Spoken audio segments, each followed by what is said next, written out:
Hi friends, welcome to chef Swamy's kitchen. ಇವತ್ತು ನಾನು ತುಂಬಾನೇ ಸಂತೋಷವಾದ ವಿಷಯನ ನಿಮಗೆ ತಿಳಿಸೋಣ ಅಂತ ಬಂದಿದ್ದೀನಿ. ನಮ್ಮ ಜಾನ್ ಮತ್ತು ನಟಾಲಿಯಾ ಅವರ ಬೇಬಿ ಶವರ್ ಫಂಕ್ಷನ್ ಬಂದಿದ್ವಿ. ಬೇಬಿ ಶವರ್ ಬಗ್ಗೆ ಅಂತೂ ನನಗಂತೂ ಸ್ವಲ್ಪನೂ ಐಡಿಯಾ ಇರಲಿಲ್ಲ. ಬಟ್ ಜಾನ್ ಒಂದಿನ ಕಾಲ್ ಮಾಡಿ ನನಗೆ ಕೇಳ್ದ, ಈ ಬೇಬಿ ಶವರ್ ಮಾಡೋಣ ಅಂತ ಹೇಳಿ ನಾನು ಡಿಸೈಡ್ ಮಾಡಿದ್ದೀನಿ. ಬಟ್ ಹೇಗೆ ಮಾಡೋದು ಅಂತ ಗೊತ್ತಿಲ್ಲ, ಏನಾದರೂ ಐಡಿಯಾ ಹೇಳಿ ಅಂತ. ಆಗ ನಾನು ನನ್ನ ಫ್ರೆಂಡ್ಸ್ಗಳು, ಫ್ಯಾಮಿಲಿ, ಸುಮಾರು ಜನಕ್ಕೆ ನಾನು ಕಾಲ್ ಮಾಡಿ ಕೇಳಿದೆ. ಹಾಗೆ ಯೂಟ್ಯೂಬ್ ಸುಮಾರು ಕಡೆ ನಾನು ಅದನ್ನ ಸರ್ಚ್ ಮಾಡಿದೆ. ಬಟ್ ಎಲ್ಲೂ ನನಗೆ ಕರೆಕ್ಟ್ ಆದಂಥ ಡೀಟೇಲ್ಸ್ ಸಿಕ್ಕಲೇ ಇಲ್ಲ.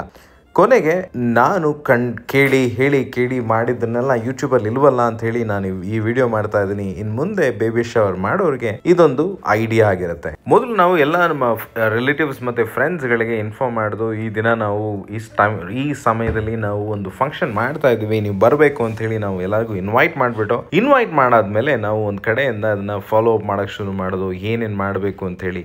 ಈ ವಿಡಿಯೋದಲ್ಲೇ ನೀವೇ ಅಬ್ಸರ್ವ್ ಮಾಡಿ ಹೇಗಿತ್ತು ಅಂತೇಳಿ. ಮೊದಲಿಗೆ ಅವ್ರಿಗೊಂದು mother to be, father to be ಅಂತ ಹೇಳ್ಬಿಟ್ಟು ಒಂದು ಟ್ಯಾಗ್ ಕೊಟ್ಟು ಅದನ್ನ ಒಂದು ರೂಮ್ ಒಳಗೆ ಅವ್ರನ್ನ ಕರ್ಕೊಂಡು ಬರುವಾಗ ಡೋರ್ ಓಪನ್ ಮಾಡೋ ಸಮಯದಲ್ಲಿ ಈ ಸ್ನೋ ಸ್ಪ್ರೇ ಹಾಕಿ ಪಾರ್ಟಿ ಪಾಪ್ ಇಂದ ಅವ್ರನ್ನ ನಾವು ವೆಲ್ಕಮ್ ಮಾಡಿದ್ವಿ. ಸ್ವಲ್ಪ ಜಾಸ್ತಿನೇ ಆಯಿತು, ಸ್ವಲ್ಪ ಫುಡ್ ಮೇಲೆಲ್ಲ ಆಗೋಯ್ತು. ಅದನ್ನ ಸ್ವಲ್ಪ ತೆಗೆದ್ಬಿಟ್ಟು ಅದನ್ನ ಒರೆಸ್ಬೇಕಾಯ್ತು. ಈ ವಿಷಯನ ನೀವು ಸ್ವಲ್ಪ ಕಡಿಮೆ ಮಾಡ್ಕೊಳ್ಳಿ. ಹಾಗೆ ಅವ್ರು ಬಂದ ತಕ್ಷಣ ಅಲ್ಲೊಂದು ಬ್ಯೂಟಿಫುಲ್ ಆದಂಥ ಒಂದು ಚೇರ್ ಮಾಡಿದ್ವಿ. ಬ್ಯಾಕ್ ಗ್ರೌಂಡಲ್ಲಿ ಸ್ವಲ್ಪ ಡೆಕೋರೇಷನ್ಸ್ ಮಾಡಿದ್ವಿ. ಅವರು ಕೂರುವಂಥ ಚೇರ್ನ ಮುಂಭಾಗ ಒಂದು ದೊಡ್ಡ ಮ್ಯಾಟ್ ಹಾಕಿ ಅದರ ಮೇಲೆ ನಾವು ಅವ್ರಿಗೆ ಬೇಕಾದಂಥ ಸುಮಾರು ತಿಂಡಿ ತಿನಿಸುಗಳು, ನಟಾಲಿಯಾ ಅವ್ರಿಗೆ ಏನೇನು ಇಷ್ಟ ಆಗುತ್ತೋ ಅದನ್ನೆಲ್ಲನೂ ನಾವು ಅಲ್ಲಿ ಅರೇಂಜ್ ಮಾಡಿದ್ವಿ. ಹಾಗೆ ಅವ್ರು ಬಂದು ಕೂತ ತಕ್ಷಣ ಅವ್ರಿಗೆ ಒಂದು ಮಾಲೆ ಹಾಕಿದ್ವಿ. ಮಾಲೆ ಬಂದು ಹಸ್ಬೆಂಡೇ ಹಾಕಬೇಕಾಗಿತ್ತು, ಬಟ್ ಅಲ್ಲೊಂದು ಪುಟ್ಟ ಮಗು ಇದ್ದಿದ್ದರಿಂದ ಅವ್ರ ಕೈಯಲ್ಲಿ ಹಾಕಿಸಿದ್ವಿ. ಹಾಗೆ ನಮ್ಮಮ್ಮ ಪ್ರೊಸೀಜರ್ಸ್ ಶುರು ಮಾಡಿದ್ರು. ಮೊದಲಿಗೆ ಅಲ್ಲಿದ್ದಂಥ ಶ್ರೀಗಂಧದ ಪೇಸ್ಟ್ನ ಹಾಕಿದ್ರು. ಅದಾದಮೇಲೆ ಅರಿಶಿಣದ ಪೇಸ್ಟ್ ಹಾಗೆ ಕುಂಕುಮನ ಅವರು ಹಣೆಗಿಟ್ರು. ಅದಾದಮೇಲೆ 2 ಬಳೆಗಳನ್ನ ಹಾಕಿದ್ರು. ಹೂನ ಬಿಡಿಸಿದ್ರು. ಈ ಮಲ್ಲಿಗೆ ಹೂಗೆ ತಂದಿಟ್ಟಿದ್ವಿ ನಾವು. ಇದನ್ನು ನಮಗೆ ಮೊದಲೇ ನಮ್ಮ ತಾಯಿ ಹೇಳಿದರು, ಇಷ್ಟು ಸ್ವಲ್ಪ ಬಳೆನ ಸ್ವಲ್ಪ ಜಾಸ್ತಿನೇ ತೊಗೊಬನ್ನಿ, ಹಾಗೂ ಹೂನು ಸ್ವಲ್ಪ ಜಾಸ್ತಿ ತೊಗೊಬನ್ನಿ ಅಂತ ಹೇಳಿದರು. ಈ ಸ್ವೀಟ್ಸ್ ಅವ್ರು ಏನು ತಿಂತಾರೆ, ಸ್ವೀಟ್ಸ್ ಇರ್ಬೋದು, ಖಾರ ಇರ್ಬೋದು, ಫುಡ್ ಇರ್ಬೋದು, ಏನೇನು ಇಷ್ಟ ಆಗುತ್ತೋ ಅಷ್ಟು ವಿಷಯಗಳನ್ನ ನಾವು ಅಲ್ಲಿ ಇಡ್ಬೋದು. ಮುಖ್ಯವಾಗಿ ಇದರಲ್ಲಿ ಒಂದು ನಂಬರ್ಸ್ನ ಮೇಂಟೈನ್ ಮಾಡಬೇಕು. 3, 7 ಹಾಗೆ ಲೈಕ್ ಡಿವೈಡ್ ಮಾಡೋಕ್ಕೆ ಹಾಕಬಾರ್ದು ಈಸಿಯಾಗಿ. ಆ ಥರ ನಂಬರ್ಸ್ಗಳಲ್ಲಿ ಇಡ್ಬೋದು. ನಿಮಗೆ ಎಷ್ಟು ಬೇಕಾದರೂ ಅಷ್ಟು ಪ್ಲೇಟ್ಸ್ಗಳನ್ನ ಇಡ್ಬೋದು. It's like not very small numbers ಮಾತ್ರ ಇಡಬೇಕು, ಇಲ್ಲ ತುಂಬ ನಂಬರ್ಸ್ ಇಡಬೇಕು ಅಂತ ಏನಿಲ್ಲ. ಮಿನಿಮಮ್ ಬಂದು ಒಂದು 7ರಿಂದ 9 ಪ್ಲೇಟ್ಸ್ನ ನೀವು ಆರಾಮ್ಸೆ ಜೋಡಿಸ್ಬೋದು. ಅಮ್ಮನ ನಂತರ ಬಂದಿದ್ದಂಥ ಎಲ್ಲ ಗೆಸ್ಟ್ಗಳು ಕೂಡ ನಮ್ಮಮ್ಮ ಹೇಳ್ಕೊಟ್ಟು ಹಾಕಿ ಮಾಡೋಕ್ಕೆ ಶುರು ಮಾಡಿದ್ರು. 1 by 1 ಜಾನ್ ಅವ್ರ ಚಿಕ್ಕಪ್ಪ ಇರ್ಬೋದು, ಚಿಕ್ಕಮ್ಮ ಇರ್ಬೋದು, ಅಮ್ಮ ಅಪ್ಪ ಎಲ್ಲರೂ ಮಾಡಿದ್ರು. ನೋಡೋಕ್ಕೆ ತುಂಬಾ ಚೆನ್ನಾಗಿತ್ತು. ಅದೊಂಥರ ಮಾತಾಡಿಕೊಂಡು ನಾವಲ್ಲಿ ಕಾಮಿಡಿ ಮಾಡಿಕೊಂಡು ಅದು ತುಂಬಾ ಚೆನ್ನಾಗಿತ್ತು. ಈ ಟೈಮ್ನಲ್ಲಿ ಮಕ್ಕಳ ಕಿವಿ ಕೂಡ ಬೆಳೆದಿರುತ್ತೆ ಹೊಟ್ಟೆ ಒಳಗೆ. ಇದೇ ಮೇನ್ ಕಾರಣ ಈ ಬೇಬಿ ಶವರ್ ಮಾಡೋದಕ್ಕೆ.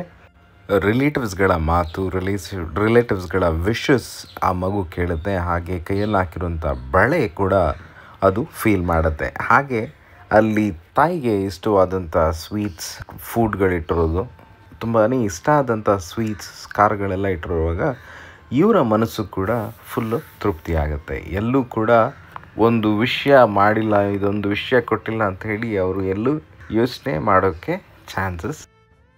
ಈಗ 1 by 1 ಎಲ್ಲರೂ ಅವರು ರಿಚುವಲ್ಸ್ನ ಮಾಡೋ ಟೈಮಲ್ಲಿ ನಾನು ಏನೇನು ಅರೇಂಜ್ಮೆಂಟ್ ಮಾಡಿದ್ವಿ ಅಂಥೇಳಿ ನಾನು ನಿಮಗೆ ತಿಳಿಸ್ಬಿಡ್ತೀನಿ. ಒಂದು ರೀಕ್ಯಾಪ್ ಥರ ನೀವು ಮಾಡುವಾಗ ನಿಮಗೆ ಯೂಸ್ಫುಲ್ ಆಗುತ್ತೆ.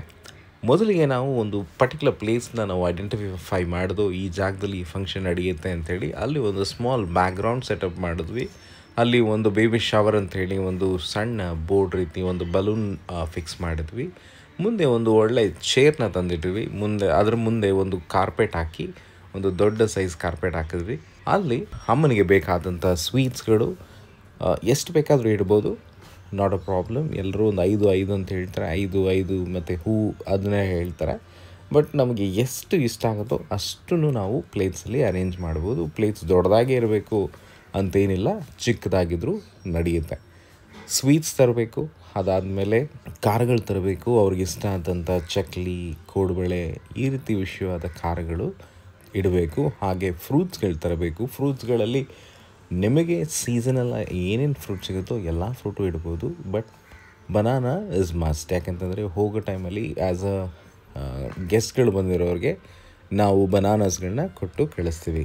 ಅದಾದಮೇಲೆ ಇನ್ನೊಂದು ಪ್ಲೇಟ್ನಲ್ಲಿ ಬೀಟಲ್ ಲೀಫ್ ಇಡಬೇಕು. ಈ ಎಲೆ ಇಡಬೇಕು, ಎಲೆ ಮತ್ತು ಎಲೆ ಅಡಿಕೆ. ಅದು ಕೂಡ ಕ್ವಾಂಟಿಟಿ ಸ್ವಲ್ಪ ಜಾಸ್ತಿನೇ ಇರಬೇಕು, ಬಿಕಾಸ್ ಅದನ್ನು ಕೂಡ ನಾವು ಬರುವಂಥ ಗೆಸ್ಟ್ಗಳಿಗೆ ಕೊಡ್ತೀವಿ. ಬಳೆಗಳಿಡಬೇಕು, ಕಾಮನ್ ಗ್ಲಾಸ್ ಬಳೆಗಳು ಅವರ ಕೈಗೆ ಹಾಕೋದಕ್ಕೆ. ಇನ್ನೂ ಸ್ವಲ್ಪ ನಿಮಗೆ ಜಾಸ್ತಿ ತಂದರೆ ನೀವು ಬಂದಂಥ ಲೇಡಿ ಗೆಸ್ಟ್ಗಳಿಗೂ ಕೂಡ ನೀವು ಅದನ್ನು ಕೊಡ್ಬೋದು. ಹಾಗೆ ಒಂದು 3-4 ಟೆಂಡರ್ ಕೋಕೋನಟ್ ತರಬೇಕು. Basically 3 tender coconut. ಹಾಗೆ ತೆಂಗಿನಕಾಯಿ ಕೂಡ ಇಡಬೇಕು ಒಂದು ಪ್ಲೇಟ್ನಲ್ಲಿ ಅಕ್ಕಿ ತೊಗೊಂಡು ಅದರಲ್ಲಿ ಸ್ವಲ್ಪ ಟರ್ಮರಿಕ್, ನಮ್ಮ ಅರಿಶಿನ ಪುಡಿನ ಹಾಕಿ ಮಿಕ್ಸ್ ಮಾಡಿ ಇಡಬೇಕು. ಹಾಗೆ ನೀವು ಡ್ರೈ ಫ್ರೂಟ್ಸ್ಗಳನ್ನ ಇಡ್ಬೋದು. ಡ್ರೈ ಫ್ರೂಟ್ಸ್ ಇಂಡಿವಿಜುವಲ್ ಆಗೂ ಇಡ್ಬೋದು. ಹಾಗೆ ಬೇಕು ಅಂತಂದರೆ ಮಿಕ್ಸ್ ಡ್ರೈ ಫ್ರೂಟ್ ಥರ ಒಂದು ಪ್ಲೇಟಲ್ಲಿ ಇಡ್ಬೋದು. ಅದೇನೂ ಸಮಸ್ಯೆ ಇಲ್ಲ. ಅಮ್ಮ ಕೂರುವಂಥ ಚೇರ್ನ ಪಕ್ಕದಲ್ಲಿ 2 ದೀಪಾವಳಿ ಕಂಬ ಇಡಬೇಕು. ಬೋತ್ ದ ಸೈಡ್ ಸ್ವಲ್ಪ ದೂರದಲ್ಲೇ ಇಟ್ಕೊಳ್ಳಿ. ಇಲ್ಲ ಅಂತಂದರೆ ಈ ರಿಚುವಲ್ ಮಾಡೋಕ್ಕೆ ಬರೋರು ಅದರಲ್ಲಿ ಹರ್ಟ್ ಮಾಡ್ಕೋಬೋದು. ಆ ರೀತಿ ಆಗೋದು ಬೇಡ. ಒಂದು ಹೊಸ ಸಾರಿ, ಅವ್ರಿಗೆ ಇಷ್ಟವಾದಂಥ ಕಲರ್ನ ಸಾರಿನೂ ಕೂಡ ಇಡ್ಬೋದು. ಏನಕ್ಕೆ ಅಂತಂದರೆ ಈ ಫಂಕ್ಷನ್ ಮುಗಿದಾದ್ಮೇಲೆ ಈ ಟೆಂಡರ್ ಕೋಕೋನಟ್ ಎಳನೀರನ್ನ ತೆಗೆದು ನೀರನ್ನ ತೆಗೆದು ಅವ್ರಿಗೆ ಸ್ನಾನ ಮಾಡಿಸಿ ಈ ಸಾರಿಯನ್ನು ಅವ್ರಿಗೆ ಉಡಿಸಿ ಅವರ ಅಮ್ಮನ ಮನೆಗೆ ಕಳಿಸ್ತಾರೆ. ಅಮ್ಮನ ಮನೆಗೆ ಯಾಕೆ ಕಳಿಸ್ತಾರೆ ಅಂತಂತಂದರೆ ಈ ಹೆಣ್ಮಕ್ಳಿಗೆ ಅವ್ರ ಅಮ್ಮನ ಮನೇಲಿ ಇರೋದು ತುಂಬಾ ಕಂಫರ್ಟಬಲ್ ಆಗಿರುತ್ತೆ. ಮೊದಲನೇ ಮಗು ಆದದ್ರಿಂದ ಯಾವುದೇ ರೀತಿ ಭಯ ಇರಲ್ಲ ಅಮ್ಮನ ಮನೇಲಿ. ಅದಕ್ಕೋಸ್ಕರ ಈ ಫಂಕ್ಷನ್ನ ಮಾಡಿ ಮುಗಿಸಾದ್ಮೇಲೆ ಅವರ ಅಮ್ಮನ ಮನೆಗೆ ಕಳಿಸ್ತಾರೆ. ದಿಸ್ ಇಸ್ ಬೇಸಿಕ್ಲಿ 5ನೇ ತಿಂಗಳು, ಇಲ್ಲ ಅಂತಂದರೆ 7ನೇ ತಿಂಗಳು ಮತ್ತು 9ನೇ ತಿಂಗಳಲ್ಲಿ ಮಾಡುವಂಥ ಫಂಕ್ಷನ್. ಇದನ್ನು ನಾವು ಕನ್ನಡದಲ್ಲಿ ಸೀಮಂತ ಅಂತ ಕರಿತೀವಿ, ಇಂಗ್ಲೀಷ್ನಲ್ಲಿ ಬೇಬಿ ಶವರ್. ಬೇಸಿಕ್ಲಿ ಅವರಿಗೆ ಇರೋಂಥ ಎಲ್ಲ ಬಯಕೆಗಳನ್ನ ತೀರಿಸಿ ಅವರ ಅಮ್ಮನ ಮನೆಗೆ ಕಳುಹಿಸೋ ಹಾಗೆ. ಗಂಡ ಅದಾದಮೇಲೆ ಸುಮಾರು ಸಲ ಅವ್ರನ್ನ ಹೋಗಿ ನೋಡ್ಕೊಂಡು ಬರ್ಬೋದು. ಮಗು ಆಗೋ ಟೈಮಲ್ಲಿ ಅವರು ಅಲ್ಲಿರ್ಬೋದು. ಈ ಸೀಮಂತ, ಈ ಬೇಬಿ ಶವರ್ ಅನ್ನೋ ವಿಷಯ ನಮ್ಮ ಭಾರತದಲ್ಲಿ ಮಾತ್ರ ಸೆಲೆಬ್ರೇಟ್ ಮಾಡ್ತಾರೆ ಅಂತಲ್ಲ, ಇಡೀ ಪ್ರಪಂಚದಾದ್ಯಂತ ಸೆಲೆಬ್ರೇಟ್ ಮಾಡ್ತಾರೆ. ಯಾವಾಗ ಇದ್ರ ಹಿಸ್ಟ್ರಿನ ಹುಡಿಕೊಂಡು ಹೋದರೆ ಇದು ಈಜಿಪ್ಷಿಯನ್ ಕಾಲದಿಂದನೂ ಕೂಡ ನಮ್ಮ ಪ್ರಪಂಚದಲ್ಲಿ ಈ ಫಂಕ್ಷನ್ ತುಂಬ ಫೇಮಸ್ ಆಗಿದೆ. ಡೆಲಿವರಿ ಟೈಮ್ನಲ್ಲಿ ತಾಯಂದ್ರಿಗೆ ಇದು ರೀಬರ್ತ್ ಆಗಿರುತ್ತೆ, ಪುನರ್ಜೀವ ಅಂತಲೂ ಕರಿಬೋದು. ಅದಕ್ಕೋಸ್ಕರ ಅವರು ಈಜಿಪ್ಷಿಯನು ಕೂಡ ಈ ಫಂಕ್ಷನ್ನ ಮಾಡಿ ದೇವಸ್ಥಾನಗಳಿಗೆ ಹೋಗಿ ಅವರ ದೇವರುಗಳಿಗೆ ಪೂಜೆ ಸಲ್ಲಿಸೋದನ್ನು ಅವರು ಹ್ಯಾಬಿಟ್ ಆಗಿ ಇಟ್ಟಿದ್ರು. ನಮ್ಮ ಭಾರತದಲ್ಲಿ ಈ ಸೀಮಂತ ಅನ್ನೋದು ವೇದಗಳ ಕಾಲಗಳಿಂದನೂ ನಡ್ಕೊಂಡು ಬಂದಿದೆ. ಹಾಗೆ ಹೆಲ್ದಿಯಾದ ಫುಡ್ಗಳನ್ನ ಅವ್ರಿಗೆ ತಂದು ಕೊಡಬೇಕು. ಇದು ಬೇಸಿಕ್ಲಿ ಸ್ಮಾಲ್ ಪ್ರೇಯರ್. ನೀವು ಅಲ್ಲಿ ಪ್ರೇಯರ್ ಮಾಡಬೇಕು ಆ ಮಗುಗೆ ಮತ್ತು ತಾಯಿಗೆ ಗುಡ್ ಹೆಲ್ತ್. ಈ ಸಮಯದಲ್ಲಿ, ಈ ಡೆಲಿವರಿ ಸಮಯದಲ್ಲಿ ಯಾವುದೇ ರೀತಿ ತೊಂದರೆ ಆಗದೆ ಇರಲಿ ಅಂತೇಳಿ ನಾವು ದೇವರನ್ನ ಬೇಡ್ಕೊಳ್ಳೋದೇ ಈ ಮುಖ್ಯವಾದ ಫಂಕ್ಷನ್.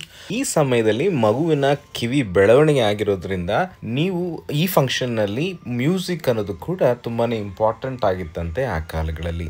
ನಾವು ಅದೇ ರೀತಿ ಮಾಡೋದು, ಹಾಗೆ ಚಪ್ಪಾಳೆ ತಟ್ಟೋದು, ಮಾತಾಡೋದು ಈ ಫಂಕ್ಷನ್ಗೆ ಇನ್ನೂ ಹೆಚ್ಚು ಸಕ್ಸಸ್ಫುಲ್ ಆಗಿ ಮಾಡುತ್ತೆ. Thank you friends, thank you for watching. See on our next video. Bye, take care.